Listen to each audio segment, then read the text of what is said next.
There we go. There we go. Now we are live here with Mr. Brett Jones, and we were getting a little bit ahead of ourselves backstage, as it were, and we were having a lot of fun, trying to reminisce and think about when was the last time we hung out together in person, and I think it's been like 10 years, and it's my fault. It's my fault that I didn't invite Brett onto the podcast sooner, but our buddy Sean Soul, sort of brought us back together, and Brett, you said that you've been watching from afar. I've been watching and keeping up with you as well, obviously, through Facebook and all the stuff you're doing with Strong First. Always impressed with what you're doing. Always was impressed with everything that you did, your strength, but also how you coach. I mean, I'm pretty sure actually you were, I could be wrong, or I don't know who would fact check this. Maybe you could. Were you the head instructor at my original RKC? That would have been like 2009, 2008, 2009 in Philly. That's a possibility, right? Yeah, there's a good chance. I know that I did most of the Philly events that we held. So I would have been there in some capacity while you were there in 09 or 08, 09. It is funny, like, having gotten certified with Pavel in 02 and started teaching with you in 03, it's been some years. So we're coming up on 20 years of teaching with Pavel and over 20 years of being certified with him. And I can remember a lot of talk early on, people, it's a fad, nobody's going to be doing this in 5 years and, all this other stuff. I'm like, okay. Cool story, bro. But here we are. And it's amazing. Time just like that. Yeah, no kidding. By the way, I'm hearing a little bit of static. I don't know if that is on my end or your end. I do not hear any through my microphone. Okay, we can if anybody's hearing that live, let us know. We'll adjust the sound. But if it sounds fine on the user anything end. Is that better, worse? Still there, and it's just in my headphones, so I don't know if it's my issue or if it's your mic connection. If somebody in the audience wouldn't mind chiming in, that would be super duper, but otherwise we'll just pretend like that's not happening because it's not that bad. Understood. Let me just double check the audio thing here real quick. Yeah, I mean my Yeti microphone that we're using, but I think I'm hearing you through my computer instead of through these headphones. Okay, yes. It's apparently it is a little staticky. How is that? Did that get rid of it? Same on my end. Gentle listeners, just give us a minute here. We do some. This happens all the time live, and this is you get what you pay for when you're live. So we'll figure it out and troubleshoot here for a minute. Yeah, little fuzzy. Yeah, it sounds like you got a little fuzz box on if you're into guitar pedal boards and stuff. I think it sounds cool, but how is that? That sounds a lot better, actually. Perfect. Okay. Awesome. Good. Okay. StreamYard does not like Yeti. No, apparently not, but it sounds great, looks great. So problem solved. Thank you for being patient, gentle listeners. So anyways, yeah, long story short, from my perspective, is my very sort of introduction and formation to kettlebells traces back directly to you. Definitely last time we were in person was I did your FMS 1 and 2 cert. Great weekend. Super useful.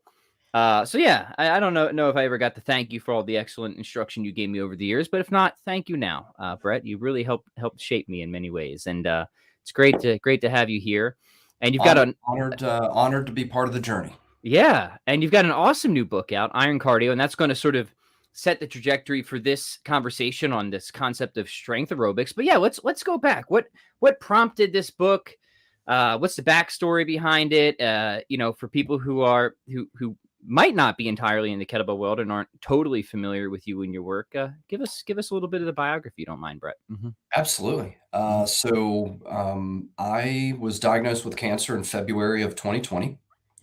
Actually, 2020. Wow. Diagnosed with primary tonsillar squamous cell carcinoma, stage 3. Mm-hmm. And went through 7 weeks of radiation, 5-day-a-week radiation, and then 2 chemo infusions to amplify the radiation. Mm-hmm. And at the end of treatment, the scans they do afterwards are 3 months after that, because the radiation is active for significant period of time after you stop treatment. And my scans were clear. And I'm 2.5 years now post treatment, and everything's still looking good and moving forward. And in the process of treatment, I lost over 40 pounds. Went from about 205 to under 164, and kind of and just to be perfectly blunt, treatment was hell. It was hard, and I was on actually fentanyl patches and pain control for several 6 to 8 weeks after, or upwards of 12 weeks after treatment, just to manage the pain and everything that was going on. I was in the hospital 3 different times through the course of treatment, and it was rough. It was hard. And so as I came out of treatment and I started to feel more like I wasn't suffering as much and wanting to get back into training, my initial forays into training, I tried to do some body weight stuff, figured that was a good place to start. I'm like, I weigh 164. I haven't been this light since like high school. Pull-ups are going to be just great. They weren't. I was struggling through sets of 2 or 3 because I was just so weak and so torn down by treatment. And got back to the kettlebell. Over the years, I've had a bunch of different things happen. I've had 9 different surgeries. This was my second cancer. I'd had a melanoma that was just surgical. It was in situ.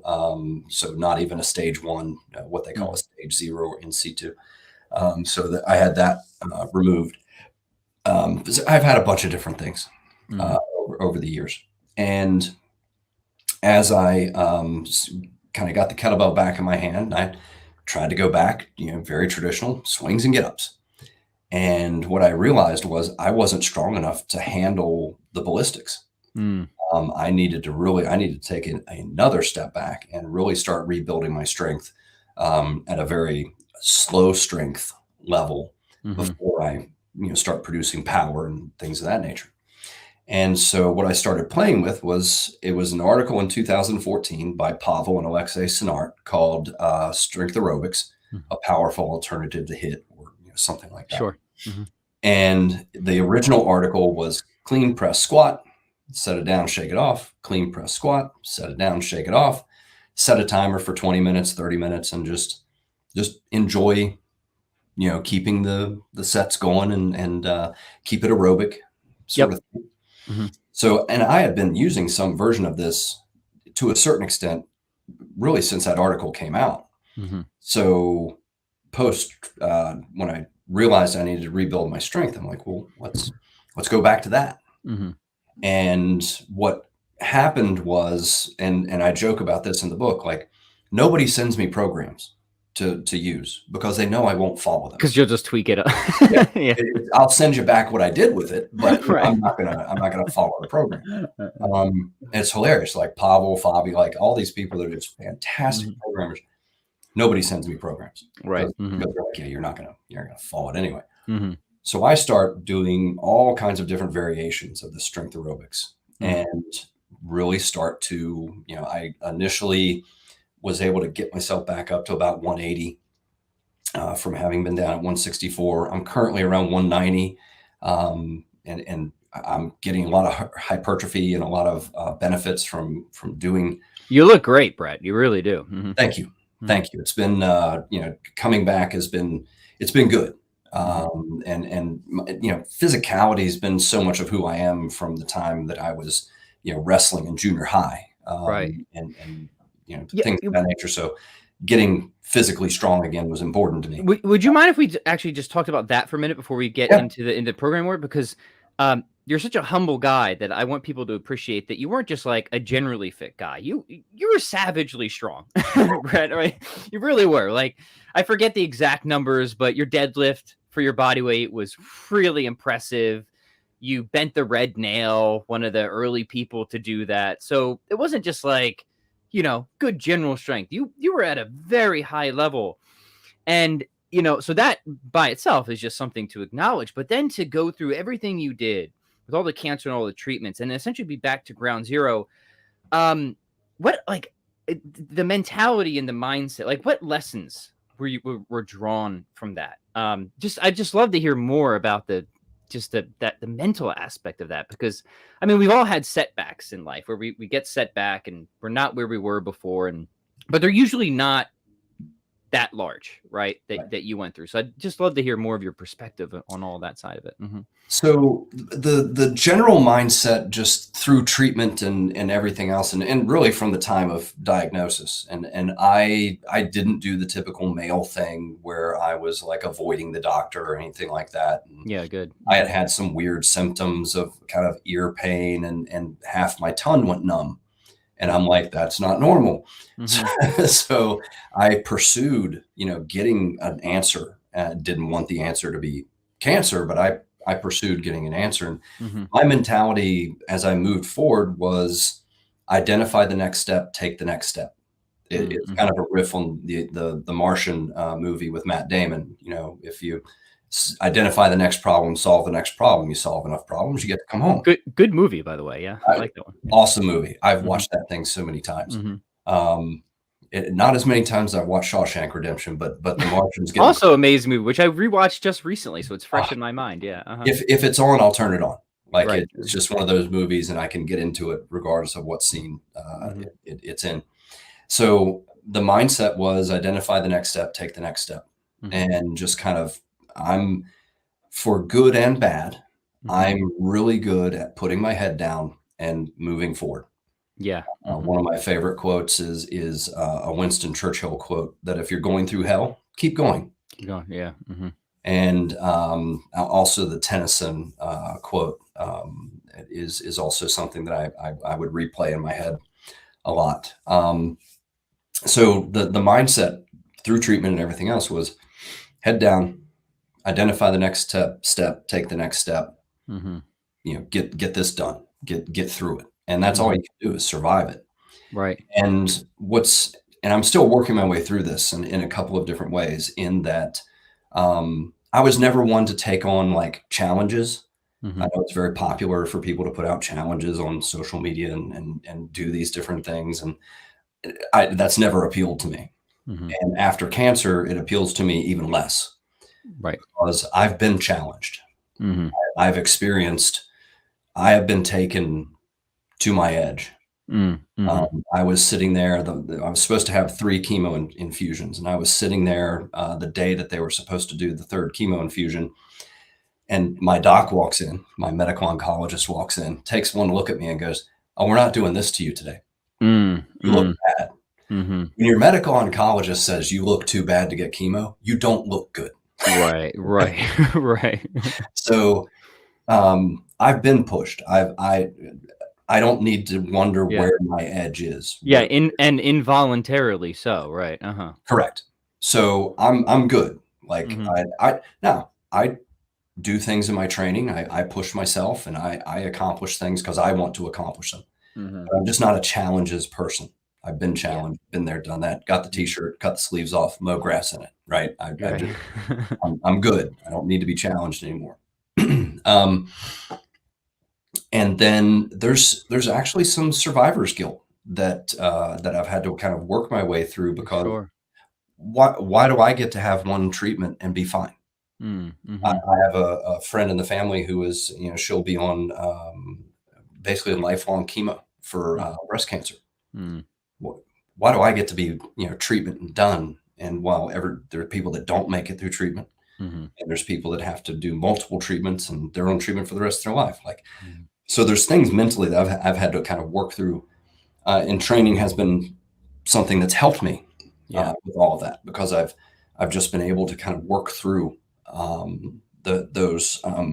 It's therapy for me. My wife keeps saying you need a hobby, and I'm like, I'm kind of good actually. I spend half hour to 45 minutes with the bells and exercise some demons and get some stress out, and I'm good. So. So I think more than anything, what I learned in the process of being, to your point, I love the term involuntarily challenged. Mhm. we're all going to face challenges. Mhm. And if head down, identify the next step, take the next step. Mhm. And then, segueing that into training, the burden was to be smart. Come, Yeah, of coming back course. to training, Uh-huh. because Mhm. I was at a very, weak state. And Yeah. so this protocol and the things I did just allowed me to start rebuilding my strength in a more intelligent way. Yeah, I mean, it's so inspiring, and that story and what you're doing right now is a type of strength that certainly to me, and I'm sure it will be taken this way by many of the listeners, is a type of strength that is as impressive as the bending the red nail, and it's a different More, kind of strength to be sure, more but so.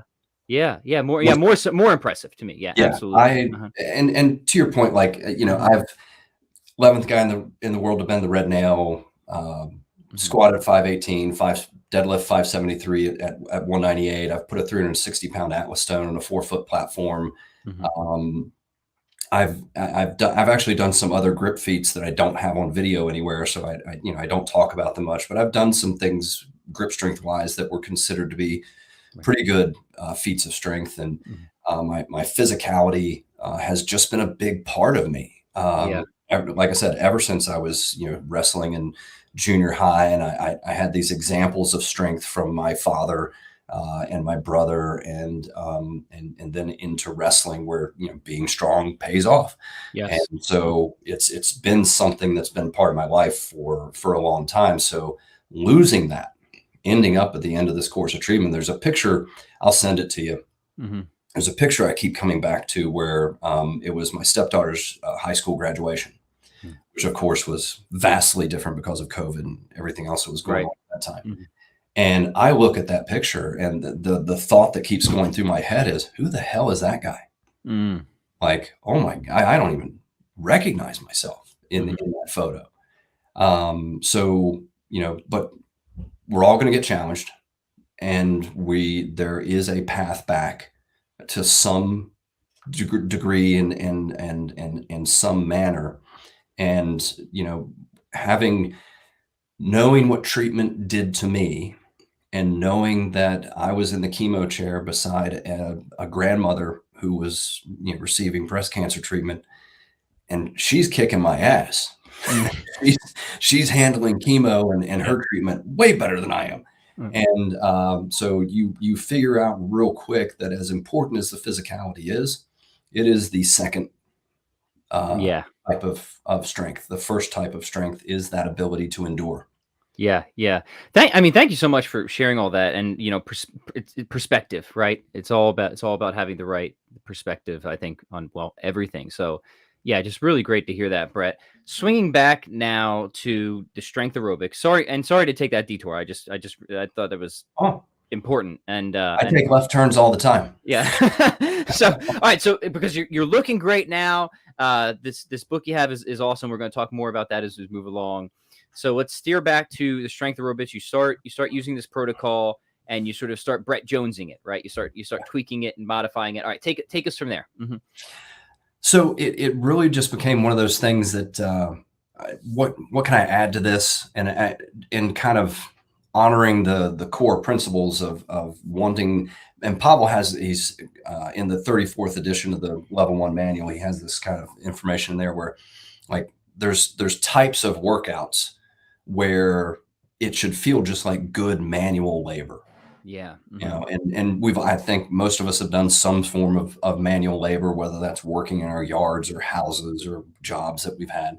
Hmm. And it's something you sustain for hours. Hmm. And you just, you get to the end of the day, and there's that satisfaction of, you put the work in.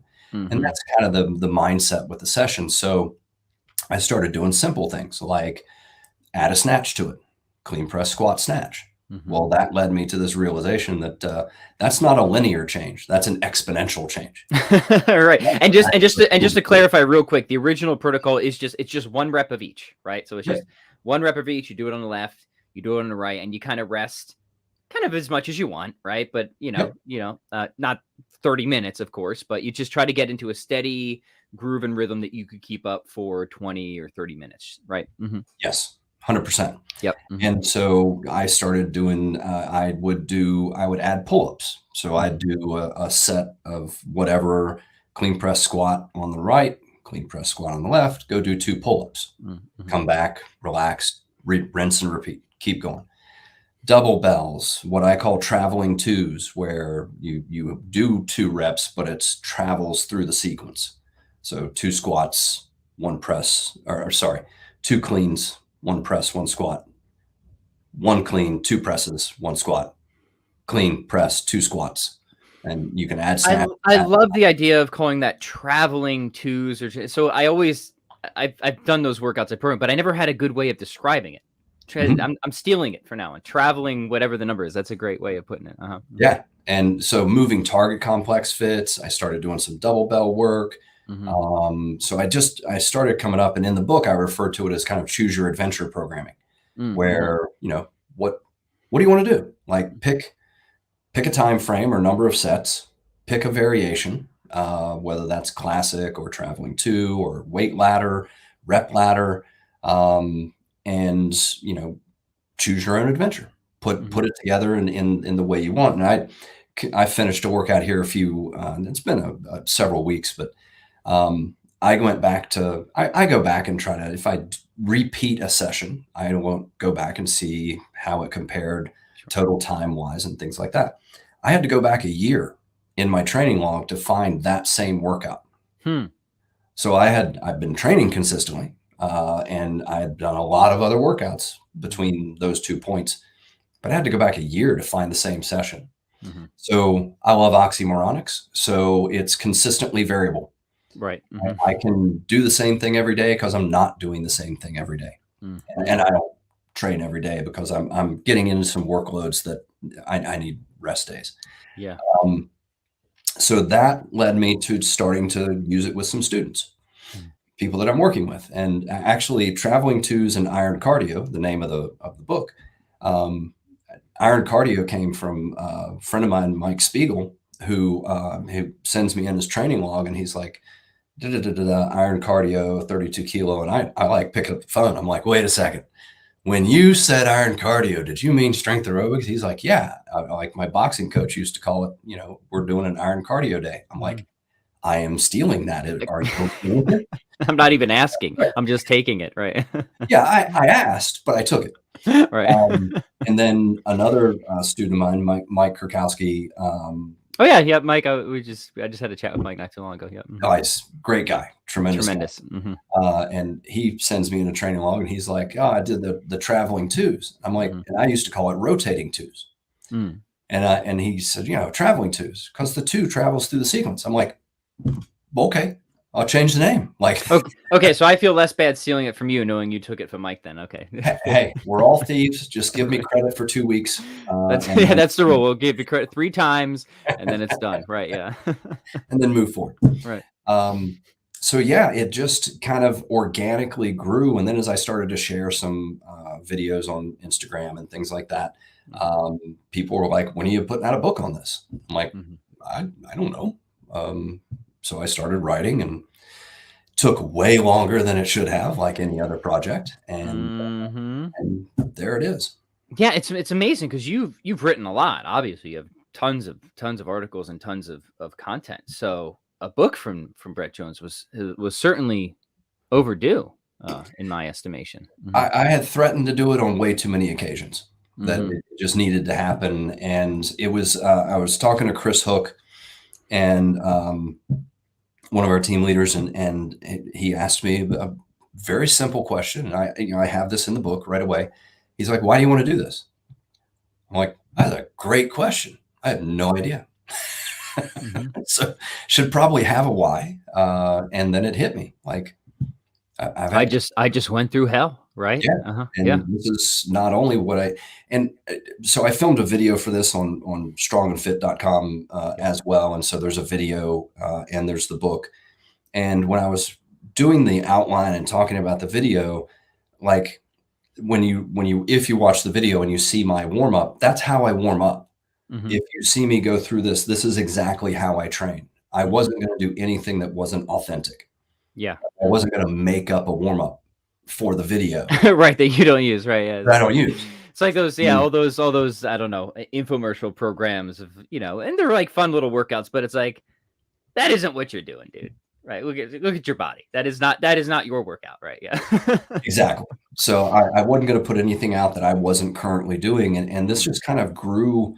Like I said, I've been using it for years, and then in this period of rebuilding, like just all of these different variations started coming to me, and I'm like, man, and it's actually kind of ruined me from a programming standpoint because this is the peg hole that I can fit everybody into. Yeah. And it's kind of ruined me programming wise because it's like, what do you want to do? I'll do this. Yep. Yeah. It's just this is the answer every time, right? So just to even clarify a little bit more, I love the term strength aerobics. Iron cardio is probably even cooler way to put it. It is a time-based routine, right? Generally, it can be. And that's interesting because I talk about two different ways to look at that, and it just how it appeals to the person that's doing it. Time constrained versus work constrained. Okay, yeah, expand on that if you don't mind. Yeah, and I'm tracking time in both, but I'm using time differently in both of those. So when I establish a time constrained version, let's say I'm going to go for a half hour. I'm going to track how many sets I get done in that half hour.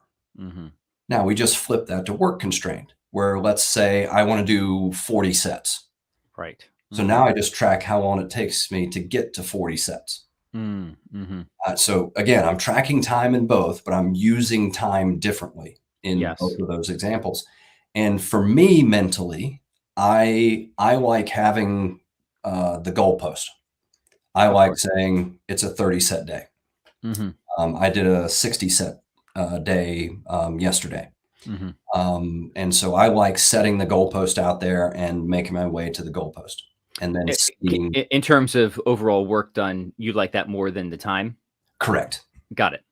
But I have students who they set a clock for 20 minutes and they do their work and they record the total number of sets, and that's what works for them. Yeah, see, that's interesting. I think I'm like so like Parkinson's law, right? I think like it operates like especially forcefully on me, right? Whatever Parkinson's law is, it like really focuses on Pat, because if I don't have like the time bound constraints, I just procrastinate so much. And I think and Mike Krakowski and I were talking about this the other day, actually, like, and I have the Morpheus quote in the book, like free your mind.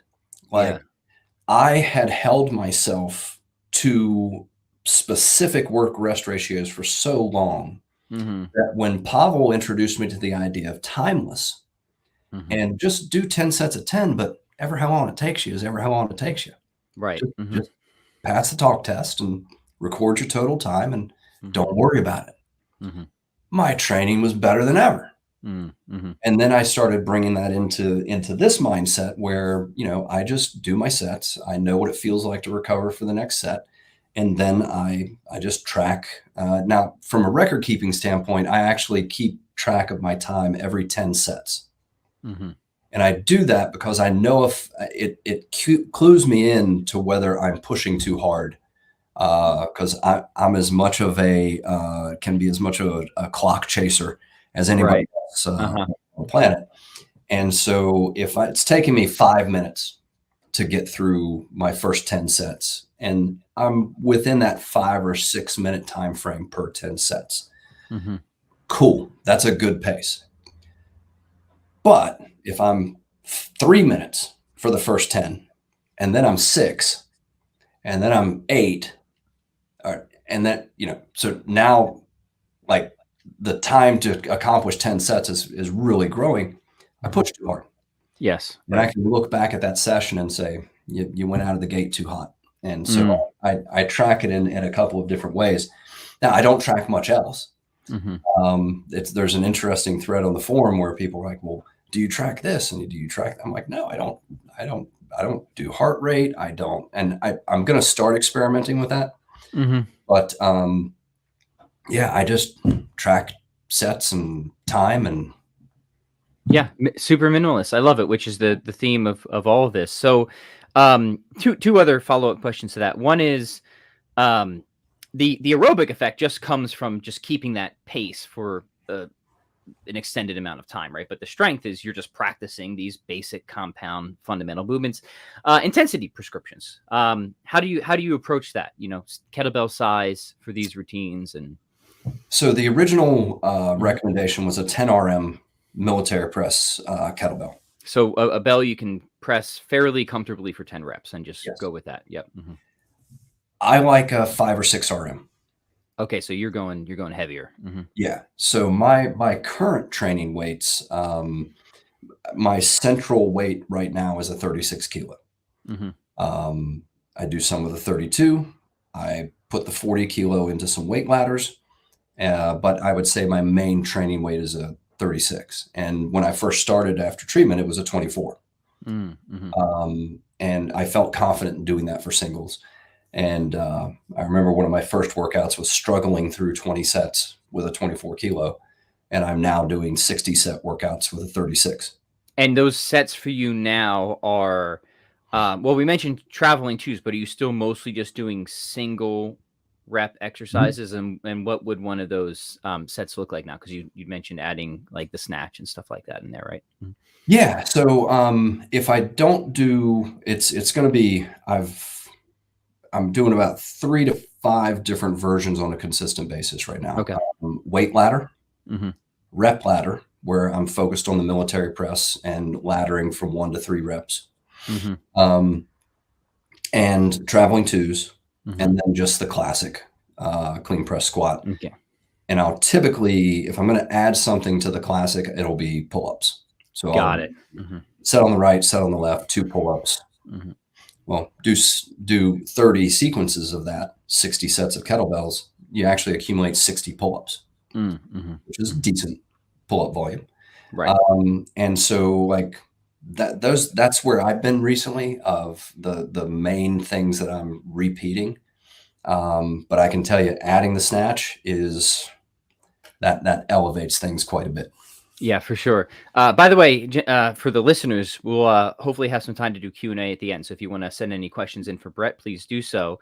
In the meantime, I'm just going to keep asking my questions selfishly. So Brett, Awesome. so your reps they're still never going high. It's like 3 kind of the top in terms of rep range for you when you're Correct. So the total reps per any set. Yeah. Let's say I'm doing a right hand clean press squat snatch. Or I'm doing the rep ladder where I'll end up doing 3 military presses. So in all of those sequences, the total number of reps in that set is going to be between 3 and 5. Got it. I did a couple of workouts where I was trying to ladder up to 5 reps, and the sets just take too long. Yeah. It ends up not being aerobic, and it ends up not being great for strength. So just do you lose both, right? Yeah. Exactly. And I think the tendency is for people to want to, just keep adding and end up where you're not setting the bell down for an extended period of time. And when we look at that from an energy system standpoint and a cardiovascular standpoint, some bad things are happening as we extend that set. We're getting too glycolytic. And there's a whole other host of issues. The title of the book, Iron Cardio, is almost clickbaity, because it's using strength training for cardio is interesting.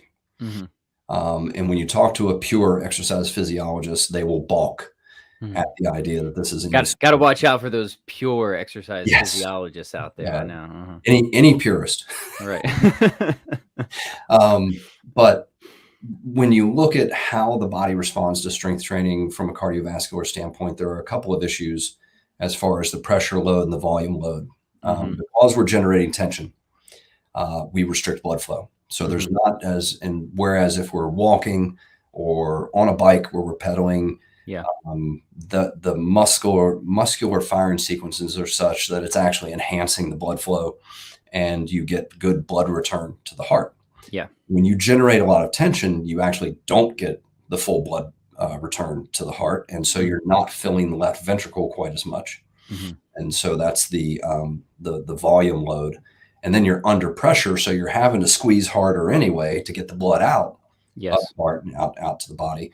And so that becomes the pressure load, where because we're not maximally filling the left ventricle and we're having to pump harder, you can potentially get into some cardiovascular adaptations that are not that advantageous. Sure. Now, there's a big difference between doing a clean, doing a press, doing a squat, and setting the bell down, and doing 10 reps of back squat. Yeah, of course.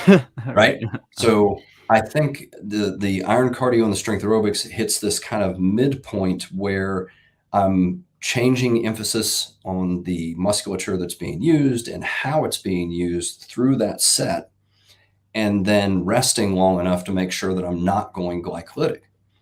The other, from an energetic standpoint, and Pavel's taken a very deep dive as far as the energetics and looking at conditioning and how to establish the training routines for swings and snatches and things of that nature. Yeah.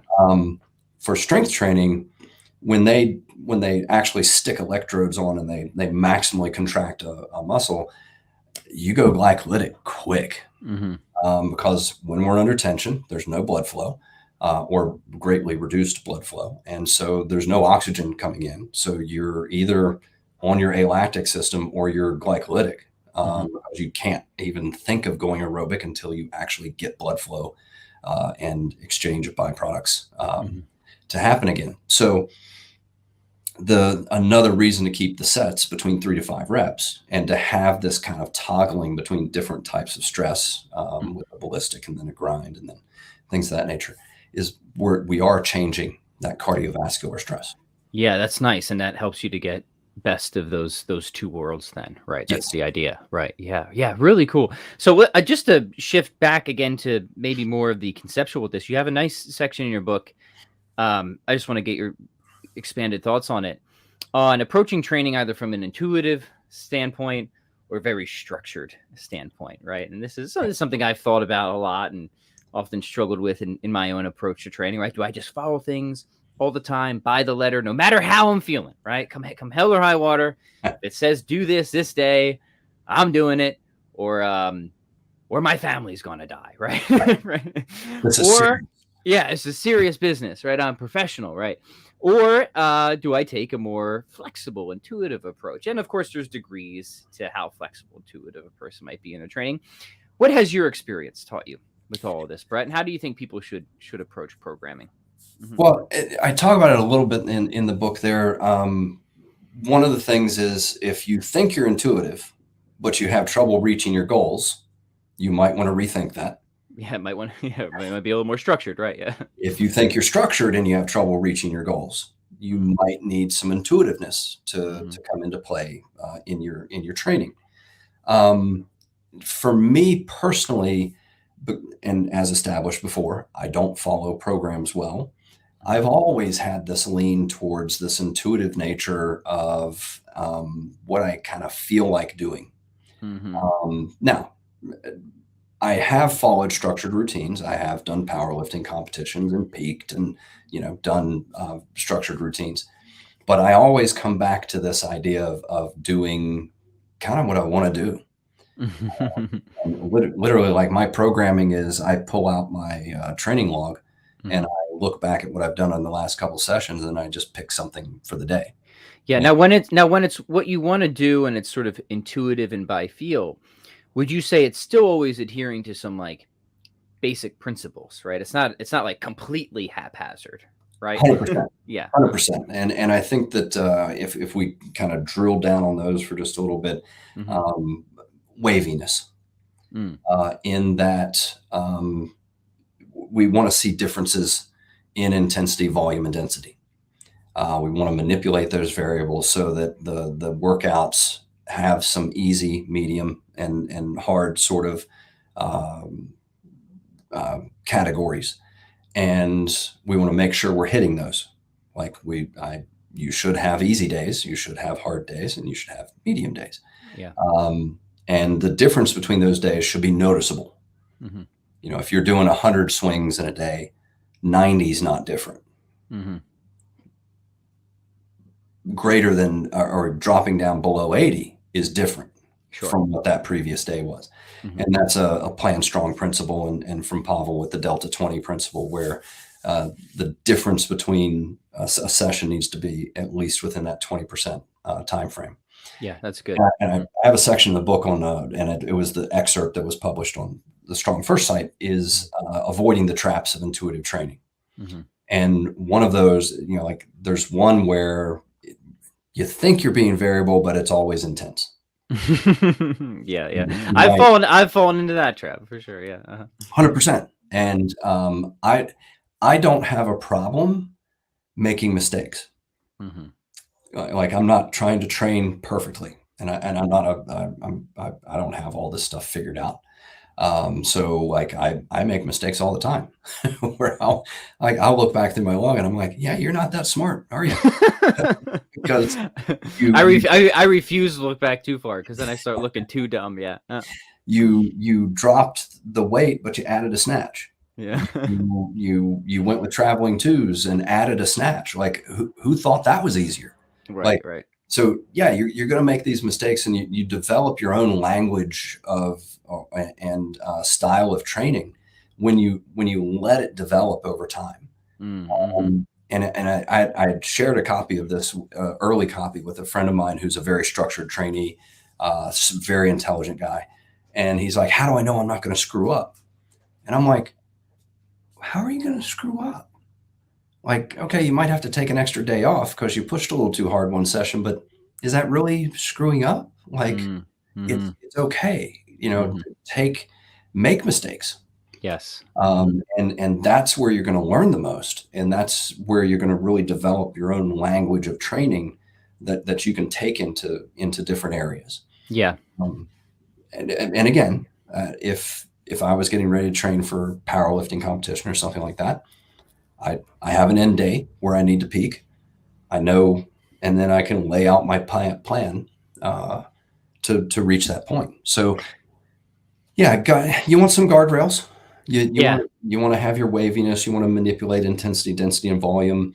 You want to, have variation in what you're doing. And like I said, it's be consistently variable, and you'll be fine. I love the idea of the guardrails, or like a fence around the playground, right? As long as you're in the fence, there's lots of room to play and experiment. And if you stay in the playground, you're going to have a good time. Good things are going to happen. But if you go outside the fence, that's like the danger zone, right? That's when I can't make promises for you anymore, right? Exactly. And my students, the students that have stuck with me and that have really done well in this, have really started to embrace this idea of this intuitive style. Well, this is what I felt like doing today, and I'm cool. Right. Yeah, I'm very much there myself. I've got those guardrails in. Hey, look, progressive resistance, got to use that. Waviness, periodization, got to use that, right? But sometimes I just kind of do what I feel like doing, right? Yeah. It feels good. And I'm so much more lax now than I was when I was like 20 years old about just, hey, you know what? I'll just train tomorrow, right? Because I just feel awful today. Now, maybe that has something to do with having 5 kids and not sleeping as well, right? But when you're like 20, it's like, no. If I'm training today, no off day, no matter what. And then you just realize with experience, it's just not that big of a deal, right? I'll just it is, especially if the habit's already there and it's already deep. Yeah, I'll just train Thursday instead of Wednesday. No big deal, right? Yeah. The consistency over time, and it's the old Bruce Lee quote, long-term consistency trumps short-term intensity. And that actually is, I looked, because I think I have that in the book, and or I used it in an article or something, and it's a Bruce Lee quote. So, okay, so it's not one of those quotes like Mark Twain gets a lot of stuff attributed to him that's like, I don't think that's actually from Twain, but lucky guy. Yeah. He seems so, and he was brilliant, but okay, that's an actual Bruce Lee quote then. Good. Yes. And so much of English comes from Twain anyway, that you can probably draw it back to him and everything back to him in some fashion. Speaking of Twain, I just watched the movie Ip Man for the first time. I'm not Twain, Bruce Lee. Have you seen Ip Man? Yep. That's a fun movie. All of those movies are fun. I haven't. I only saw the first one, so I got to keep going. I've watched. I have a lot of misspent time, and with 5 kids, I fully understand why you don't. But there's one with Tyson in it. Oh, Mike really? Tyson's one of the bad guys. And so, Okay, cool. yeah, and you get to see him fight, and it's it is immediate throwbacks to when he was, reuniting the belts and was at the peak of his career, and just how frightening it must have been to get in the ring with this guy. I can only imagine. And for people who have no idea what we're talking about, Ip Man is a movie. I don't know just how fictionalized it is. I'm sure it's fictionalized to a fair amount of the guy who originally trained Bruce Lee. So that's the connection we're making there. Bruce Lee was always so inspiring to me because there's martial arts that got me into weightlifting. And, I always knew, like, I was never going to be a bodybuilder. I'm Irish. I'm just like this skinny Irish. But I like Bruce Lee's physique because he looks really strong, but he's also just like super wiry. So I was always kind of the appeal for me. So always been a big Bruce Lee fan for many reasons. Yeah. And there's a Jeet Kune Do sort of mindset in iron cardio and in this style of intuitive training that just it resonates for me. It's not going to resonate for everybody. I've had people that I've tried to get on this, and because there isn't the do this sort of direction, that they wander. They need to be, and that's just the reality of different personalities and different people. Some people need to be told, do this. If you tell me to do this, probably change it. I won't do it. Yeah. We have a daughter that's like that. Sweet little Marin. So, okay, before we take some stuff from the audience, if you still have a few minutes here, Brett, tell us more about the book. What else can people expect in it? Obviously, we've just scratched the surface here, and already it's been amazing stuff. So what else can people expect in the book, and where's the best place to get it? Because everybody's got to go get it right now. So I published an excerpt on strongfirst.com. If you go to that article and you click on where Iron Cardio appears, excerpt from Iron Cardio, that will send you right to the link to purchase it. You can go to strongandfit.com and look at the video and the book. We've bundled those, and or you can buy them separately. And so I will have it up on my website, appliedstrength.com, here soon. Just finishing the page for that. But because I used the Convert Kit and the service that I'm using to sell the book, I was able to just get a landing page up very quickly. That'll be easiest to link to through Instagram. Brett Jones SFG. Go to my bio. It's the first thing to click on. The video is the second thing to click on. So those are super easy ways to find it. What else is in the book? Over a year of my training log. So you can really see how this developed. I love that. I love the sort of look over the shoulder type of stuff. I'm a nerd for that type of thing. And I have to say, there was a client, student of mine who said, I've been tracking your training. Do you want it? I'm like, sure. Like, send it to me. And so, I was able to just very easily pull this together because I'd had somebody helping me out without even realizing it. So cool. We get into the traps of intuitive training. There's more on this concept of, is strength training cardiovascular? Is strength training cardio? And there's a bunch of different things, and there's all the choose your adventure programming. And there's so many different variations of this and so many ways to put this together.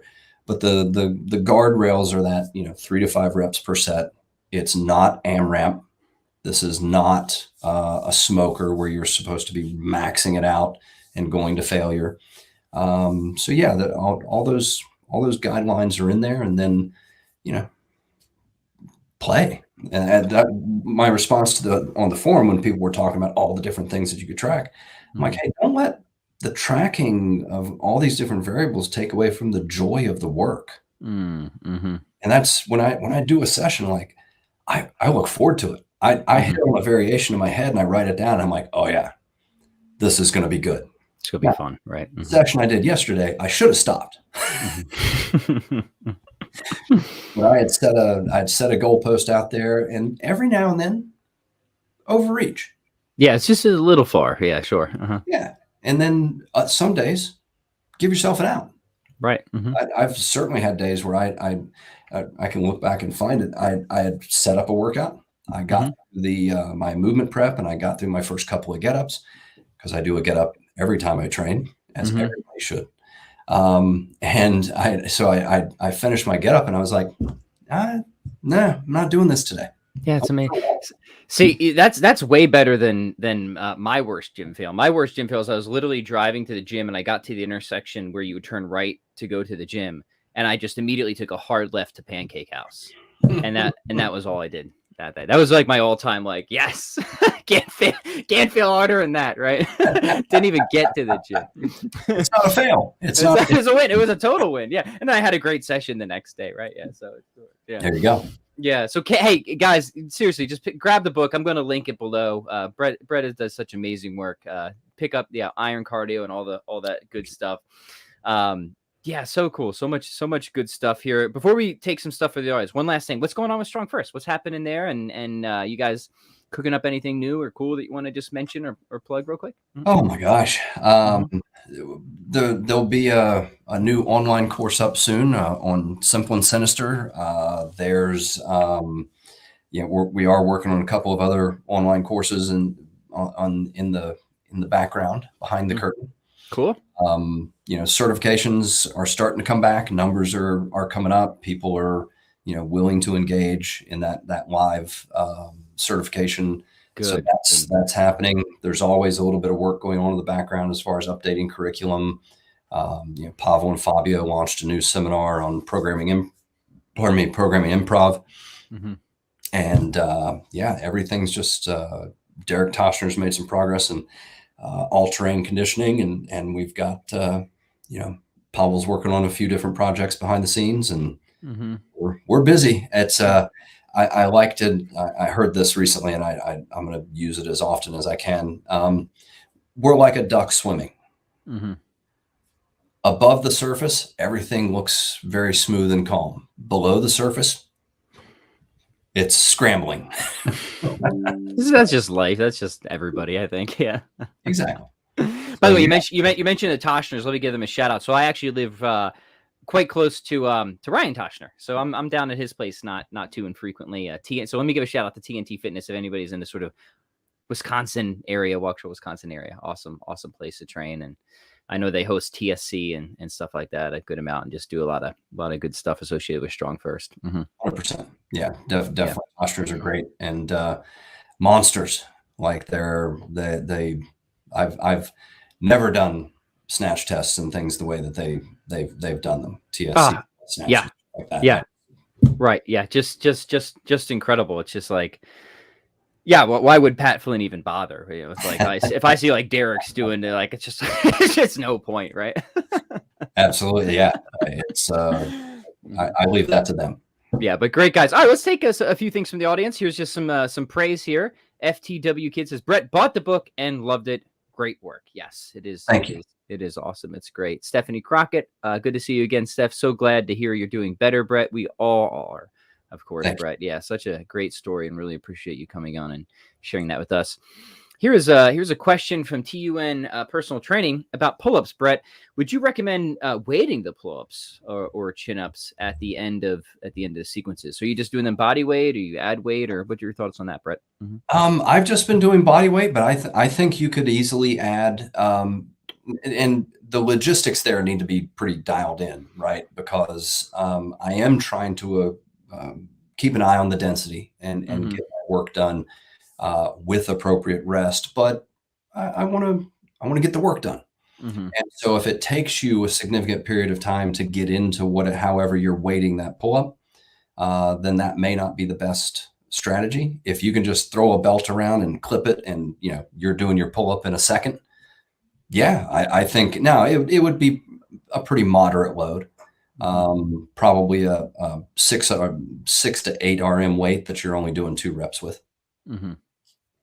So the one other thing that I forgot to ask before, I'll squeeze in real quick. When it comes to actually exercise selection, do you have a criteria for that? I know you're building off the sort of original program, but you said have a mix of ballistics and grind. So yeah, just. Mm-hmm.